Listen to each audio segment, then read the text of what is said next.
ভালোবাসা দেখাইছেন, এটা বলে বোঝানোর কোনো ভাষা আমাদের নাই। আমরা আমার পার্সোনাল যেটা বলি, আমি প্রায় 7 বছর পার হয়ে 8 নম্বর বছরে পড়লো আমার চাকরি জীবনে, শুরু থেকেই এইখানে।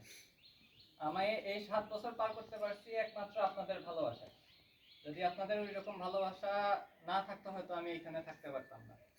বিশেষ করে আমি বলি, আমার পাতিয়ালি যে বোনেরা আছে, আমি অনেক বকাঝকা করেছি আপনাদের, বিশেষ করে কাঁচি কাটার বিষয়ে। একটু আগে রূপারি আমার যে স্যার আপনি তো আমাদের এরকম অনেক ইয়ে করছেন। আসলে আমরা যাই করি কাজের তাগিদে করি আর কি। এখন ওইটা আপনারা ওইভাবে নেবেন না। আমি যদি কখনো না, অনেক সময় আপনাদের সাথে অনেক বকাঝকা করছি, ওইটা মনে রাখবেন না, আমাকে মাফ করে দিবেন। আর আমার যারা সর্দার ইয়েরা আছেন, চৌকিদার আছেন, বিশেষ করে সর্দারদের বলি, কাজের ক্ষেত্রে অনেক সময় প্লান্টিং বা স্প্রেইং এর ক্ষেত্রে অনেক কথাবার্তা বলছি, চৌকিদারদের গরু নিয়ে অনেক কথাবার্তা বলছি। এইগুলা আসলে ওইভাবে মন থেকে না, কাজের তাগিদে কাজ করতে হয়, ওইভাবেই এইগুলা করা আর কি। কিন্তু মন থেকে আপনাদের প্রতি যে একটা ভালোবাসা, যে একটা শ্রদ্ধা, ওইটা থাকবে সব সময়। আপনারা আমাদেরকে ক্ষমা করে দিবেন এবং দোয়া করবেন সব সময়, যাতে অনেক ভালোভাবে থাকতে পারি, সুস্থ থাকতে পারি, যেখানেই যাই আপনাদের মতো সবার কাছ থেকে যাতে ভালোবাসা পাই।